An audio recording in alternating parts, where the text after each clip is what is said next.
You're listening to In the Books, a period drama podcast hosted by two crazy fangirls. I'm Michelle. I live in the States. You can find me at Musings on Instagram and Twitter. And I'm Rita. I live in England and I'm at Annoying Rita on Instagram and Twitter. And welcome to our discussion of Mr. Malcolm's List. Finally! Yes!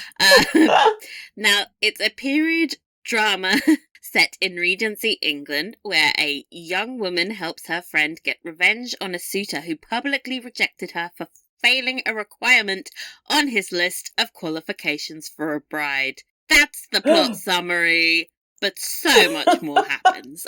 Exactly. This film had a really interesting journey to the screen. The screenwriter, Suzanne Allian, has been publishing books since 2001. Mr. Malcolm's List was written as the second book in a 2-book contract, but it never ended up getting published because the imprint that published her first book closed down right around 9/11. Really weird.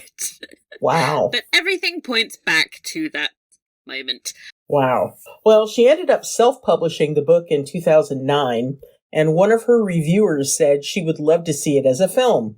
So she adapted the novel into a script and in 2011 submitted it to a few different competitions, and that's when the first-time director, Emma Hawley-Jones, read it and became determined to direct it as a feature. In 2019, they released a short film as a teaser to the feature version and partnered with Vice Studios' Refinery 29. It starred Gemma Chan as Julia Thistlewood and got a huge amount of online attention and buzz, which secured the feature film financing.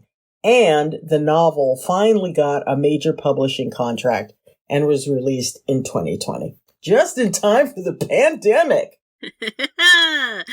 The filming kept being pushed back because of COVID, so the cast changed around a lot. At one point, Constance Wu and Sam Hugan were signed on to play Julia and Henry, but 2 weeks before the filming started in Ireland in 2021, remember that was like before vaccinations, they had to drop out due to the logistics of quarantining and shit.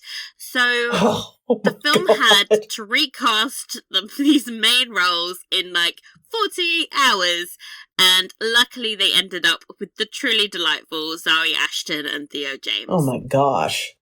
It was released on July 1st in the US and Canada, and then on demand 20 days later. In the UK, it was released in cinemas on the 26th of August. We're still waiting for its on-demand release. It's October for anybody listening in the future. And if you live in Australia, it's not even out in the cinemas until November 21st, which is a crime. Like, what's going on? This is insane, please. Mr. Malcolm's List has an 82% fresh rating on Rotten Tomatoes, which is hella good. And my favourite review came from Linda Merrick of the Jewish Chronicle, who said, "Of course, it's all very unoriginal, but that's kind of the point. In fact, there's something courageous about a film which doesn't purport to be anything beyond the well-established genre it seeks to emulate." Mm-hmm. But what do professional critics know about anything? You're here to hear our uninformed opinion, and by Jove, are we gonna give it to you? Amen. Woo! Okay, so yes. Michelle, when was the first time you heard about the movie? It was actually, you mentioned it as we were preparing to get into Bridgerton. And I remember that you said, we're going to have to check this one out. And I was like, oh, yes, this is definitely on the list for us to watch and share our thoughts and feelings. How about you? When did you first hear about it? So I actually heard about this movie about 2 years ago. I read this article on the BBC. I think the title was something like is it time for the all-white period drama be made extinct or something? And it interviewed Emma Holly-Jones, the director, and she talked about her short film, Mr. Malcolm's List. So I watched the short and was like, oh my god, this is such a good idea. They should make this. I was very pumped. I think one of the things that sort of bugged me about the discourse around this film, especially online, has been like, oh, it's just a Bridgerton knockoff, and the accusations around that. But I hope that with our little intro, we've explained that this project predates Bridgerton by several years. And it was, I think, in the beginning, a real outlier in Hollywood. They didn't really understand the vision of an all diverse cast for a period drama. Like, that's why she had to make the short, was because they were like, wait, what? Why do you have a black man as a lead? So yeah, I know that it's taken a while to get out there. It's now 2022 and it seems a bit like it's been done before, but frankly, I still think it has a lot to offer that Bridgerton doesn't. It's very different, and I really hope everyone enjoyed it. Yeah, I mean, it was, and has all of the tropes that we have all come to know and love in our period dramas, and maybe not so period dramas, but it didn't feel like it was oh, here we go again. For me, it was a really fresh take on what we've seen in period dramas. I guess, like, the book isn't a major aspect of our podcast. A, did you know it was based on a book? And B, did you read it? Had no idea that it was based on a book initially. And then as I learned a little bit more, as I started going down the rabbit hole, I began to understand the book. Excuse me. And as far as have I read it, I am listening to the audiobook, but I have only gotten to the part where they're in the orangery. Ooh, that's one of my favorite bits. I haven't listened to the audio book, but I hear it's quite good, so I might do that eventually. So I was aware it was a book because of the article, like I said, but interestingly, the book hadn't been published yet, at least by a mainstream publisher, and I only got my copy like a year before the movie came out. Oh, wow. Because I was being extra prepared. At the time, I remember finding it like really hard to get a hold of. Yeah. I had to buy it off an independent bookshop in America and get it shipped over, which was annoying. Probably for $1 bajillion. Weirdly, but when I was in Portugal in June, I saw a copy. I was in like a really mainstream bookshop. I saw a translated copy of this book, just like, so I suspect there's like different publishing rights going on and hijinks are afoot down in England. But anyway, I had the copy. I held off reading it, knowing we were going to do the podcast.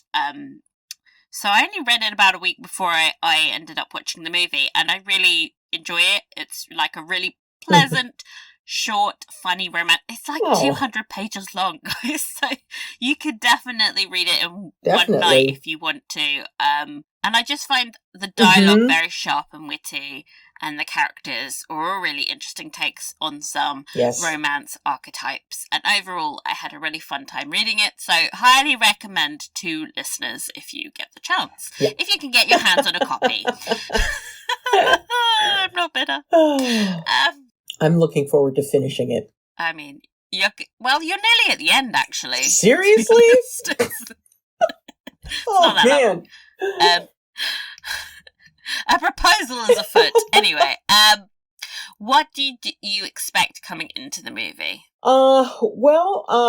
I'd seen some of the, tweets and posts on Instagram. So, I was expecting, beautiful costumes. And I'm sure we're going to get into it later, but the costumes were beautiful. And I was just intrigued by how all this was going to come together. And again, just seeing people that look like me, that was really pretty wonderful. So, I was, expecting it to be, a nice watch. And it actually was a lovely movie to watch. I really enjoyed myself. How about you? Well, I think after reading the book, I was expecting more of a comedy or a farce. What I was surprised by when I did watch it was how they managed to bring out some of the conflicts and depth to the story that wasn't really there in because romance novels have very strict guidelines for how much drama and how the side plots and the characters interact. It's all has to be quite formulaic. So I think they did a really great job of enhancing what was in the book. And considering that the author wrote the screenplay, that's quite impressive, because usually they're very precious about what they wrote, but she was obviously quite open to adaptation. So that's really great. And you can see it in the finished product. Definitely. Do you think you'll be rewatching it again? Because I've rewatched it a lot this week, and I was like, I could rewatch this movie forever. It's really wholesome, and it's got this light quality that can be enjoyed over and over again, and the performances are really amazing. So I was like, this is going to be one of those movies that I can rewatch happily. There are some movies we watched together over quarantine that I will never be watching again. This one's a keeper. We're glad that we paid money for this.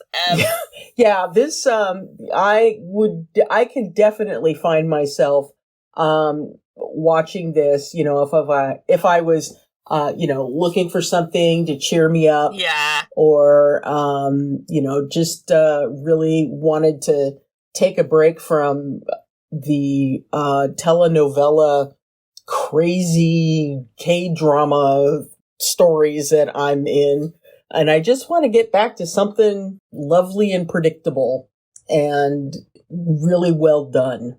So I'll rewatch it. I just rented it on Amazon Prime, but I think I may wind up going ahead and purchasing it. There's $3 difference between renting it and buying it. So I'm always what? Do I take the plunge? Do I? So I think one of my favourite things about the film was the relationship between Selena and Julia. I think it's really fleshed out compared to the original novel. Selena and Julia just I think the central relationship of the movie. Much more so than the relationships, I think, because those are established, predictable, and this is more the heart of the movie. I think, again, like I said, the book was more of a traditional romance, so I don't think it really had the scope to develop them as much as the movie had. And I think in some ways it's important that romances do this, because I think this is a genre that appeals to women and that is in many ways about women, and there's many different kinds of love, and I think that we need to acknowledge friendship in romances as well, because it's a really good catalyst for a lot of storylines as well. And I loved that moment where Julia apologizes and explains that she was jealous. Because I think that's such a normal part of any female friendship, especially like a really long one, there's just like this natural tendency to compare your life to others, and sometimes the resentment can grow, and it's just like also part of being a woman because society often judges us against each other all the time, so we're always like, we start doing it to each other, and then we're like, oh shit, sorry, I didn't know I was doing that. And I think it would have, and I just like that being reflected on screen sometimes, because I think it would have been really easy to have like a good girl versus bad girl, like, oh yes, Julia's just a bitch. Exactly. They didn't turn her into a villain. And it was, sure, she has flaws, as everybody has flaws, but I think in the end, she learns so much about, her behavior and, works to try and rectify it. So yeah, it would have really disappointed me if they had gone down that route. There isn't really a need to like have a villain in this story, which I really respect. Like, there's just everybody makes mistakes in this story. Like Malcom, Selena, even Selena, who is like an angel on earth, is complicit in the deceit. Yeah. And like, she's obviously going along with the scheme so that she has an opportunity to like live in London and like hang out with some friends. Yeah. Which is totally understandable. Like, there's no villain, there's no victim, there's just a lot of hijinks and misunderstandings and people doing things that they shouldn't, which is like my favorite kind of drama where it's like, it's complicated. Yeah. Love it. What did you think about the Selena and Malcom, Mr. Malcom? Sorry, I keep calling him Malcolm. That's not his first name. It's very confusing. I know. What did you think about their relationship? Oh, I thought it was so cute. I mean, it was so funny that, he was immediately drawn to her. And she was, kind of like, this is the one you want me to really? Because he's, wow. So, it was clear that they both had affection for one another, and even with all the plotting and scheming that was going on, he was just falling ass over tea kettle for her. And I think one of the things that cracked me up was how they faked her musical ability. Oh my god. And the look on his face, he was like, yes, my dear Selena. Oh, and that was just a delight. Oh my god. And then when he's talking about her with his mother and he says that she's like sent from God, I was like, oh man. Yeah. That is some deep delusion as well. Like, he needs to chill out a little, because no one's that perfect. Yeah, bring it back down to earth a little bit. It was really kind of delightful to see him just completely just besotted with her. They had like a really cute energy, like sweet, intellectual and very kind. I think like when they were talking to each other in that first time they met, and they didn't know who each other were, I was like, oh, they're really well suited. Like, he's a bit of a drama king and she's very sensible. Like, this will work. But they do have like a very similar temperament and outlook, and I was just like, oh, this is like a relationship that makes sense to me in my head. So often when I watch romances, I'm like, oh, so you just think she's hot. Like, but there's always a sense with him that he's actually listening to her talk, which is gold. Yes. And just like his performance this whole movie is just so emotional the whole time. Like, he has heart eyes and just, like, he's just so besotted. It's just lovely to watch. He is the greenest flag. Well, apart from his list. Oh, my God. Yeah. The list. Yeah. But when it comes to Selena, he is the greenest flag. Yeah. If I met a guy with a list like that, I would be like, no, my man, no. You know, interesting that, you've done some thinking around this, but to actually have a physical list? Are you out of your mind? That he carries in his pocket at all times. It's insane. It's like, and then he's like, oh my God, people think I'm pompous? Yeah. Do you think he's just so practical-minded that he can't see that as a problem? Like, right. I'm just like, how did you not foresee that people would have a problem with this? Oh my God. Oh, Lord. Bless him. He is socially awkward as well. Yes. The other relationship that I'm obsessed with them. Oh my God, Michelle. Julia and Henry. Oh my God. Wasn't that just wonderful? I mean, when Henry shows up and, it's clear that he's going to attempt to be a rival for Mr. Malcom, or for Selena. And, initially I was like, oh no, then we're not going to have the rival thing that happens in so many of these the K-drama stories. Yeah, it's like, oh my God, is he going to be, like a Wickham or, that kind of thing? And it was really refreshing that didn't happen. And, his attentions turned to Julia.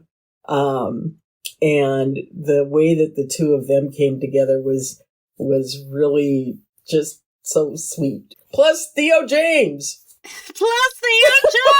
Like, oh my God. The way that I went back to simping for Theo James, like, as soon as he walked back on screen, I was like, oh yeah, Theo James in a period drama is my jam. Even with that silly moustache, I was here for it. I was like, oh my God, that blue coat on him. Oh my God. Anyway, it was definitely one of my favourite plots in the novel, and it really didn't disappoint in this adaptation. I think they both did like a really good job with building it, because they had like the plot sort of romance happens like really towards the end of the film, but like from the first scene they're on screen together, it's just like lots of looking at each other and bloody banter. And, oh my God, Theo James like picks up a grape in the first scene that he's with her, and then like sticks his whole tongue out sexually, and then it's like, see, look at my tongue. It's like, okay, what's going on here?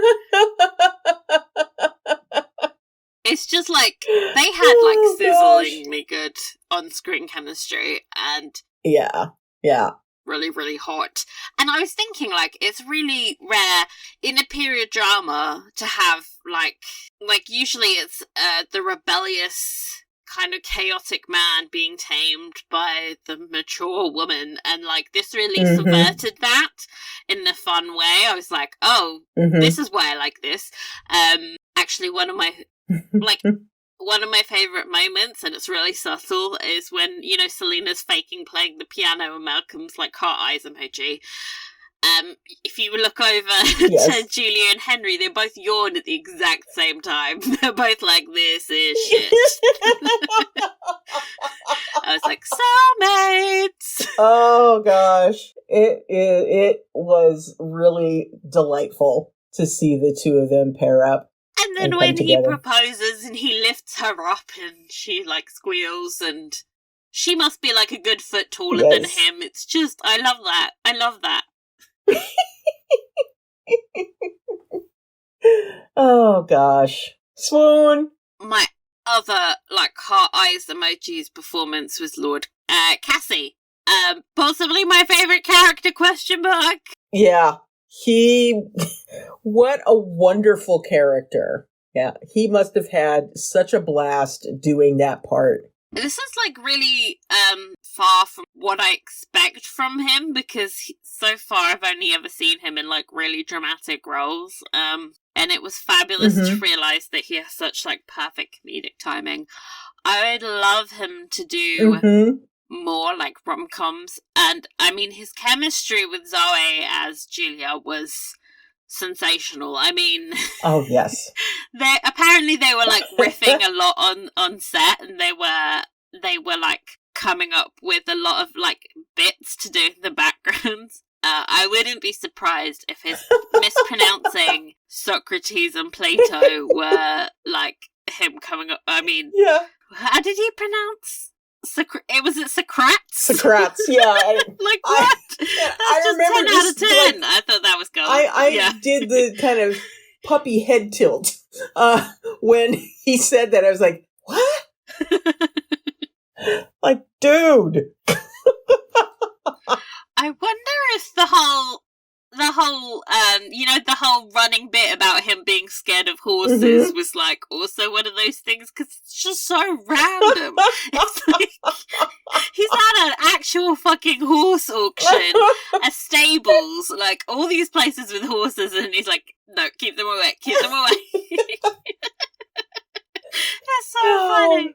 Oh my gosh. And then did you watch the end credits? Because they had all these caricatures in the end credits. Yes. One of them was about him riding a horse, and I was like, oh, full circle. I would watch a spin-off of him just him overcoming his fear. It would be hilarious. Oh god, yeah.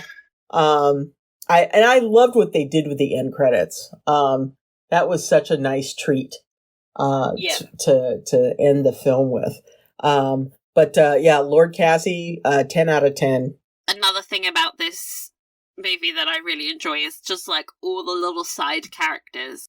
Gertie Covington, played by Ashley Park, was also just so funny in a way I didn't really expect, because she's so much older in the book, and then she comes on screen in this movie. I was like, but she's young and cute, this isn't a problem, and then she opens her mouth and it's oh.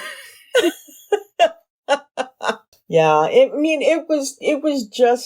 was fluff. You know how we talk about, reading fluff fanfics and things like that? This was fluff, and it was wonderful fluff. In the nicest way. Yes.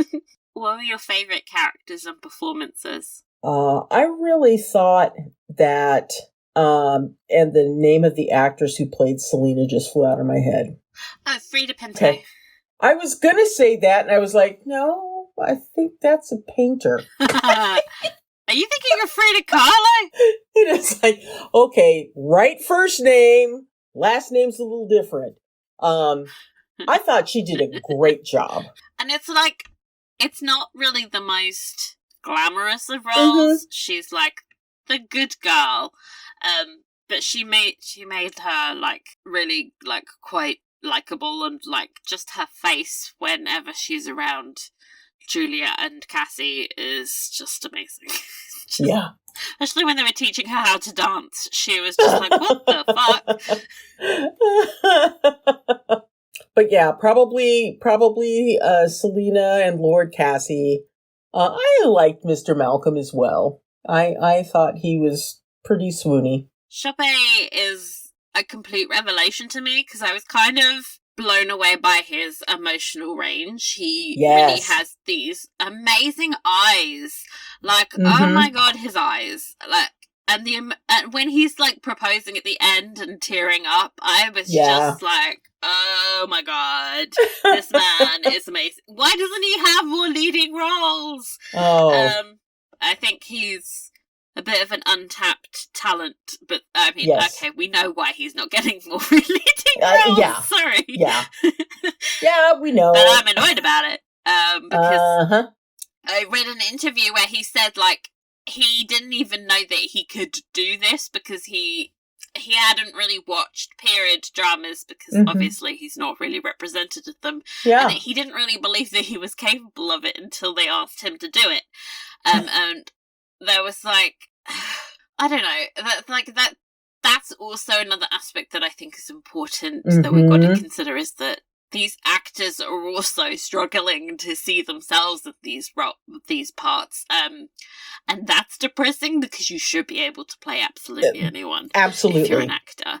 Absolutely. And I think it's probably untapping something in them as well, that they have like this whole other range they didn't know about. And it's just give him more roles. I love him. I think I mean, I'm even considering watching his TV show, which is really not my bag. What is his TV show? Oh, he's in a show called Gangs of London, which just from the name alone, you will know. Yeah, it's like not really my bag. I don't really do crime drama, but I might watch it because it's a British TV show, so there's only going to be like 6 episodes a season, like not much.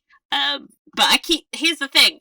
This actor I was aware of because there's so many fucking adverts for his TV show on TV, so I was like, it's that guy. So when I saw him in this role, I was like, oh, he's good. So yeah, I'm gonna maybe follow his career now. Thank you, Shoppe. My personal favourite was Zoe as Julia, because when I was comparing it to the Gemma Chan version of the role, because I went back and rewatched the short, I was like, oh, like no shade to Gemma Chan, but this is better. And I think what she managed to do was inject a lot more like pace and humor into the script. And when you're able to like compare, there are scenes that are just shot for shot the same, and you're able to compare them, and I think she's just like light years ahead in terms of comedic timing. And like, this isn't really a diss to Gemma Chan, because Zoe's got like a bigger back catalogue of comedy in her, and I don't think this is necessarily Gemma Chan's shtick, but it's just, I just think she was able to bring something to the table that this film really needed. I think like Gemma Chan has way too much poise to ever make Julia's character work in a way, because Julia is kind of, her whole thing is she's a mess.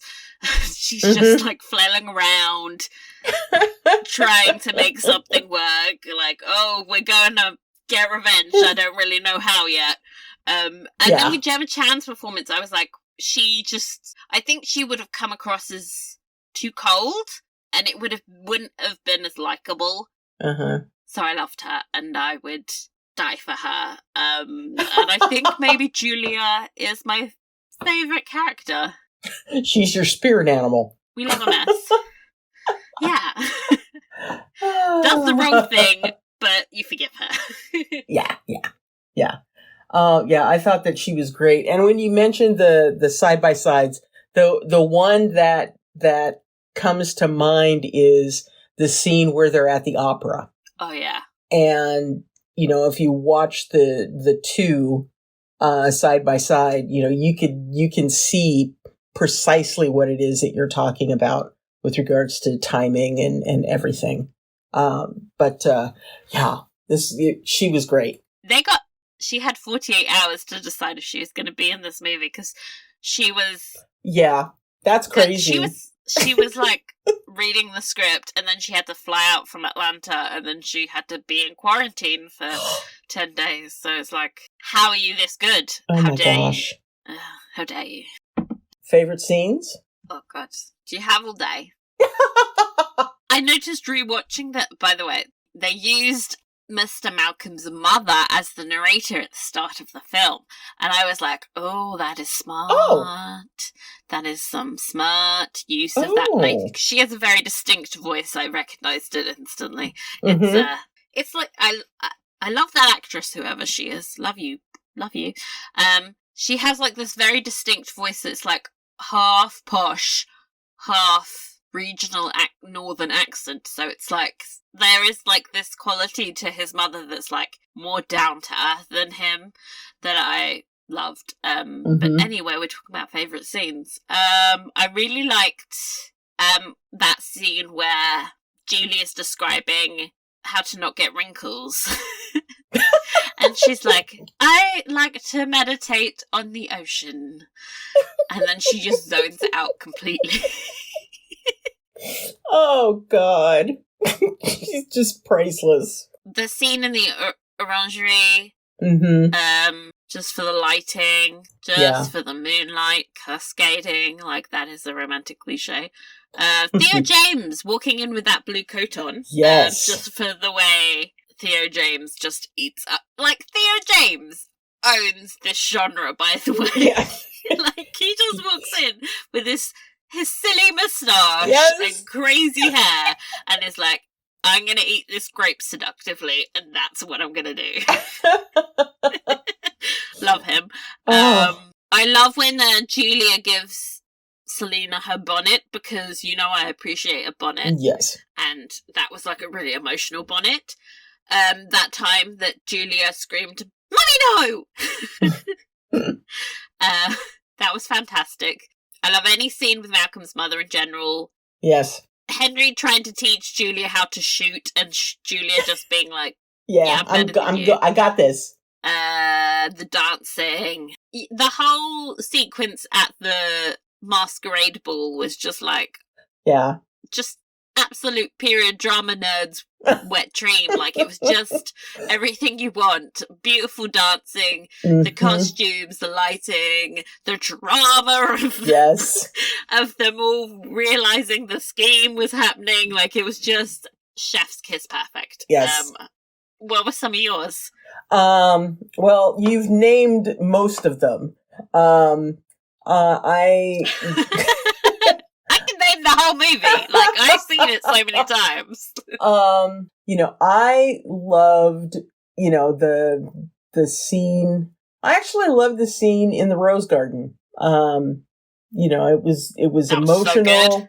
The drama. It just hit on all of the targets for a scene like that. And, I found myself just, going, no, please just talk a little bit more. Don't be so angry. It just, oh gosh. And then when she left, I was like, more like, girl, you need to leave because he is being ridiculous. I was like, no, thank you. He is accusing you of... It is so clear that you did not set this up because you would have worn a better outfit. Like, come on. And, when she leaves, and then he shows up at kind of like, oh, she's left? What do you think she was going to do? Do you think she was going to hang around after all of that craziness that just happened? No. No, absolutely not. Doesn't she say something like, oh, I hope you and your list are very happy together? Yes. Like, I was just like, oh, she's good. I respect that. Yes. And I think that was one of the things that I really liked about this was the strength of the women characters, was really well represented, by each of them, of Selena, Julia, oh gosh, his mother, I've got the list up, Lady Kilbourne. The actress's name is Donna Kroll. I don't know if I'm pronouncing that correctly. But she's a Jamaican British actress. We love you and your voice. Oh, you're fabulous. So, I think, the entire end section, I loved. Yeah, and I agree with you. Like, the female characters were really, they had some integrity to them. Like, Julia had the strength to admit she was wrong and apologize and try to rectify it. And Selena stood her ground about what she was willing to put up with, and it wasn't like being denigrated by some man with a stupid list. The women didn't have to change or, like, be forgiven for wanting what they wanted. Like, Julia ends up getting the man almost because of her flaws, because he's like, you know, you're kind of crazy, but I'm into it. And with Selena, it's like her integrity is what makes Malcom respect her so much, and he has to, like, overcome his own shit with his guards. He has too many guards up, apparently, according to his mother. And that's the conflict that they have to overcome. It's not about, like, the women changing for this man. My favourite topic of discussion. Costumes. Woo! Gorgeous! Gorgeous, gorgeous. Just 10 out of 10, really. They made all of Julia Thistlewaite's costumes in the span, like, while they were shooting. Oh my god. They had to remake them all, remember? Yeah, that's insane. They got a new actress who was like 2 foot. She's like 2 foot taller than the original actress, who is a short Asian lady. Oh my gosh, that's crazy. I wonder if they were just like, put the gown on her. We won't shoot from, like, the knees up. And it's actually like it's actually like, you know, at her shins. Yes. That would be hilarious. The costumes are glorious. I'm looking at some of the pictures from the film, and you know, of course the men in their coats with their waistcoats and breeches, just looking the part. I love the hats, the big broad top hat. Yes. Yeah, really nice looking on the head. The costumes for the masquerade ball, they were gorgeous. I love the choice of the costumes for each character as well, because it's like, I mean, Mr. Malcom as Romeo is just 10 out of 10 perfect. Because I especially thought when he accidentally runs into Selena, like, their run-in was very Romeo and Juliet-ish. And then to be like, very much so. What's your name? Oh no. So then to have him dress up as, like, full-on Romeo was perfect. Yeah. And then with Julia's costume as Georgiana Cavendish, the Duchess of Devonshire, was just absolutely, like, perfect. She would see herself as, like, the greatest asset to society. Yes. Just absolutely. And she looked amazing. Like, that costume and the wig. Oh, she looked really good with that wig on. I was like, how are you pulling that off? Yeah. Bridgerton folks, take note of how they did the wigs on this one, because they were snatched. And they had a smaller budget. Just saying. I loved the unknown Greek fellow outfit for Cassie. I thought him just constantly talking about how free he felt between his legs was just so awkward. Oh my god. Gertie as Marie Antoinette was also just like, oh, you know how I love the tiny ships on people's heads. Like, yes. That's amazing. I wish more people wore ships on their heads. Oh, that was wonderful. How did you feel about the Selene moon goddess look? Because I wasn't really a fan. Really? I thought it was very pretty. I thought it was maybe have been a little risque. Oh yeah. Well, maybe. It's a costume party. Yeah. It's your opportunity to slut it up. I don't like cold shoulders. I thought, like, that was it was a bit 80s. I was just, the rest of it was gorgeous, but the shoulders, I was just like, I don't understand them. You either want exposed shoulders or you want to be covered up. I don't understand. It's like the mullet of shoulders. You can't have it both ways. Oh my goodness. And see, I'm a bit of a fan of the cold shoulder because I'm always warm. Oh, so, see, in that respect, just wear cold shoulders work for me. Just wear a tank top.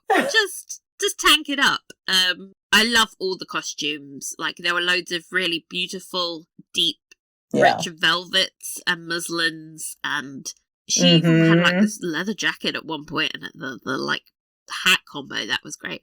Like, one thing I thought was really evident was, like, the texture of all these different textiles. I think some period drama costumers don't really get is how these costumes, in the right kind of lighting, can really add depth to the scene. And yes, I'm looking at you, Bridgerton, that uses the same fucking fabrics for every single gown. I think if you want to add more variety to the textures of your costumes, it makes a huge difference. It makes everything look more rich and expensive, and you don't need to then add a bunch of tacky embellishments all over your gowns that look too busy. I'm just saying. So overall, 10 out of 10. I mean, the bonnets alone would make it. Yes. I mean, that peach bonnet. That was gorgeous. I was like, oh my god, if she's giving you that bonnet, she must really like you. Like, that is a friendship. How did you like Cassie's, basically ankle-length jacket with the fur lining? Oh, I loved that. I loved that he looked snuggly. Yeah. He was just living it up. I love that he was like, I'm gonna have this fur blanket and just gonna have my tea and not get involved with the courtship nonsense. Yes. Just gonna chill. So how do we feel about Theo James's moustache? That's the most important part, I think. Dear Lord. Do you think he grew that moustache for the role also? I don't know. Oh God, I'm looking at a picture of him and it's just... I still would, Michelle. I still would. I know you would. Climb him like a tree. I would then ask him to shave afterwards, but it would still be happening, like... Yeah, I think that is definitely his facial hair. It needs to go. Needs to go. I like the curls, though. Like, I didn't know he had curls. Oh, the curls were just wonderful. An adorable aspect about him. The curls were wonderful. I'm looking at a picture of him. It's a still from the film, and he's looking up at someone, and so he's got his eyebrow kind of arched and curls all over his head, and it's like, oh, dear God, you need to warn people. Excuse me, sir. You just can't, whip that out. How dare you? How dare you? And the thing is, it's like, if it's Theo James outside of period drama costumes, not really that interested. But then, he puts on a cravat and a waistcoat, and I'm like, again, when he walked... Oh my god, the fact that he was playing a military man was just too much, because I was then like, oh no, Captain Lennox. Oh god, it's Rita's kryptonite. Oh no, she's doomed. We need to also talk about the hat they put on Mrs. Covington / Gertie / Ashley Park. I mean, that hat, and then she also says, "Thank God I dressed so sensibly today." And you're just like, sensibly? Okay, there's 7 dead birds on really, your head. Queen? Sensibly? I don't think so. I think we should all go through life with as much joy and just obliviousness and fashion sense as her, because she was really just living her best life. Yeah. And she met husband number 3 by the end of this film, so I wonder if she met him at that ball, because she was having the time of her life. Yes, she was. You go, Queen. Locations. Location. Goodness. They were all over the place. In Ireland, And the streets of Dublin? Yeah, like, so the whole film was filmed in Ireland, which I thought was like, I was like, oh, that's why I don't recognise any of the locations. So the locations can't get you pissed off this time. Not to be a hater, but I can't be like, excuse you, I've seen that house 17 times before and I'm tired of it. Though I did recognise Colruddy House, which was Mr. Malcom estate. I did recognise that from an episode of The Tudors. Oh. But it's like such a... Everybody Google Colruddy House. It looks stunning. House. It's absolutely just insanely beautiful. It looks insane. It's like the ultimate rich person's Oh my gosh. house. It has like a huge conservatory, which is a huge part of the novel. I was like, are we getting the conservatory soon? And we did not. And that's just such a waste, because look at that conservatory. Everyone Google the conservatory. Incredible. It is the most beautiful thing you've ever seen. It is incredible. I was like, wasted opportunities. Gosh. But just in general, I think they shot a lot on locations, and you can really tell in how everything's filmed. Like, it's very naturalistic lighting, and I think they probably had a lot of real locations and real set dressing and things, and it just that does is it mimics a style of like previous classics of the genre. I think it reminded me a bit of those 90s period dramas we all obsessed over. Much more than like some of the more recent period dramas we've reviewed have been much more modern in its techniques. But I think because the script was quite like rom-com-y, modern, very light, very witty, it was nice to have that sort of contrast with kind of more of your classics, you know, your Prides and Prejudices. Oh my god, did you notice there were Pride and Prejudice quotes sprinkled throughout this film? Well, you've got to pay your homage, you know, to the lady herself. Somebody says something about tolerable enough, handsome enough to tempt. I think that might have been Cassie. And I was like, oh. That was sneaky. You know, I love an homage. Yes. But just in general, I thought really beautifully filmed and excellent locations. And I know that, you know, when we first wind up seeing the house, you know, I was immediately reminded of, you know, Pride and Prejudice when Lizzie is, you know, seeing Pemberley for the first time.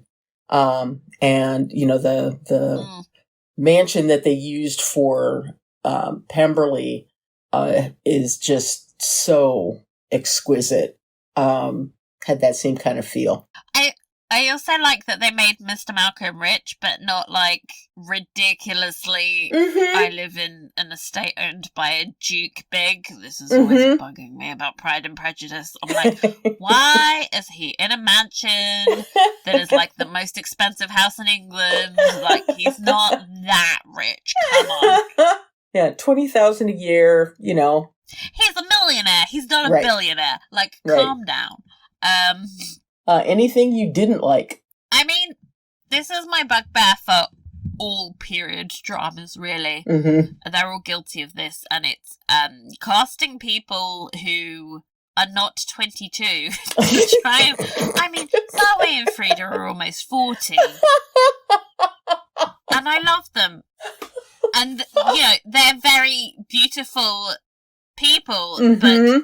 ain't nobody looking 22 anymore. There's just a very specific look of, like, fresh-eyed, dewy nonsense that they do not have.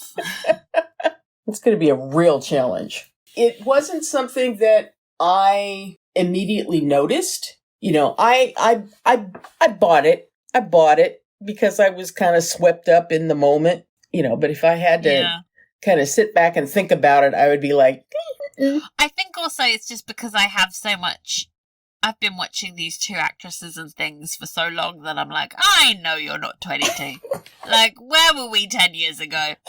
You were playing 22-year-olds then. Oh, gosh. But I mean, like I say, period dramas are very guilty of this. Like, name me a period drama that has actually, Pride and Prejudice is the only example I can think of where they actually cast the right age for everyone. The modern one, obviously, not the 90s one where they were all into their 30s. Oh, yeah. I know how you feel about that one.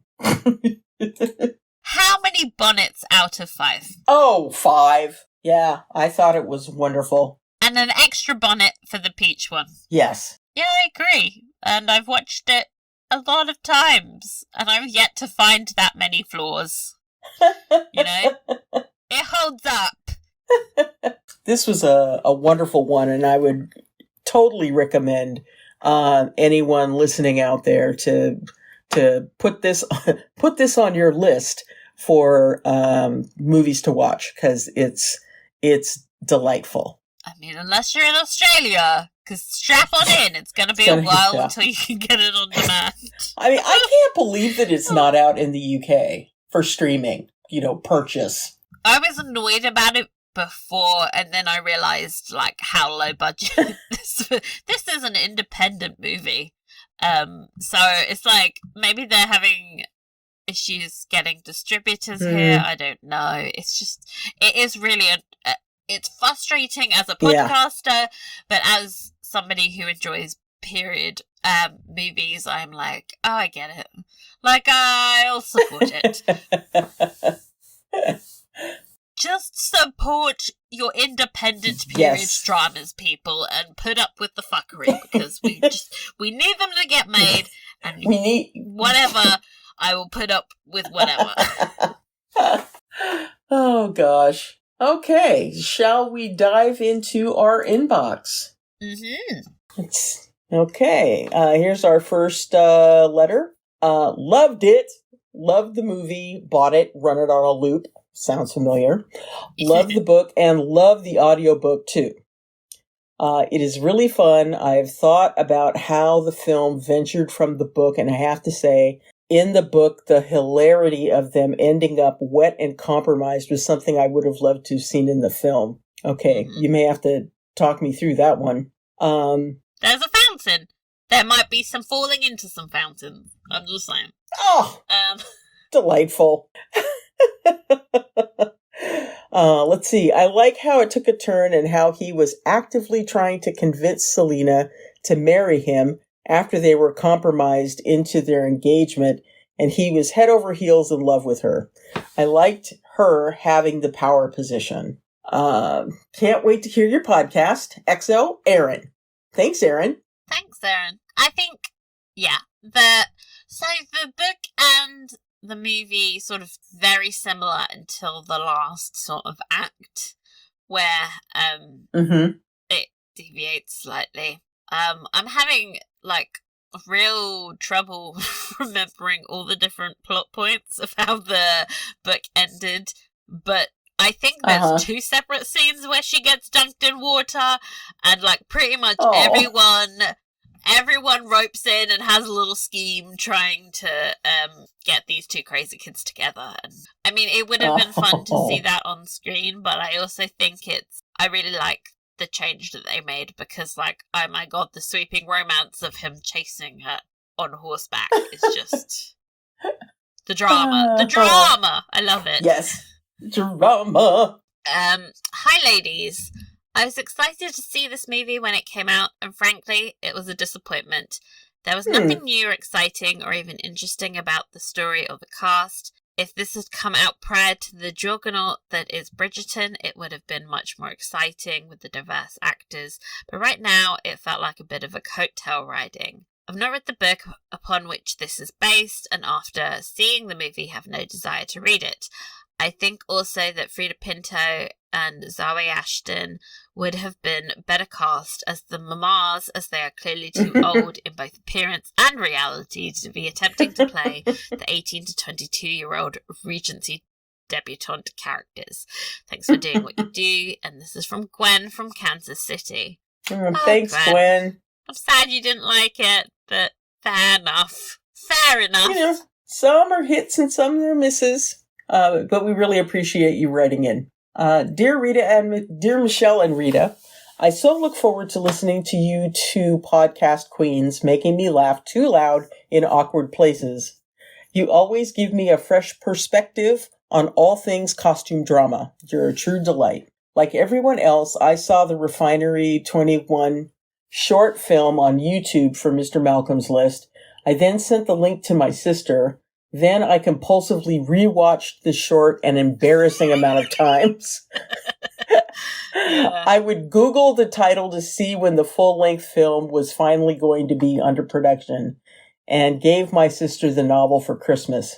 Then I gave up. Skipping forward to present day. You better believe we were in the theater laughing like children when it was released here in the States and had a great time. The costumes and casting and locations were chef's kiss. What a great year for period dramas. Can't wait to hear all your opinions. Take care, Beth.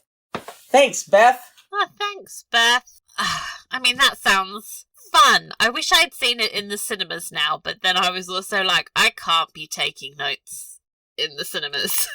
Can you imagine how good that final scene where he's riding in on horseback? There's so many like epic landscape shots in the final scene that I would have been like incredible. Anyway, thank you, Beth. Oh gosh. Okay, so that's it from us this week. Thank you so much for joining us. We'll be back soon with a Halloween special. We're doing a commentary track for Pride and Prejudice and Zombies. So if you want to get involved with that join in the discussion and email us at inthebooksnetwork@gmail.com and follow us on social medias at inthebooks for more period drama takes from us. We're also looking for suggestions for future films or TV shows to cover. So get in contact with suggestions. Please remember to rate, review, and subscribe. And we'll see you all next time. Bye-bye.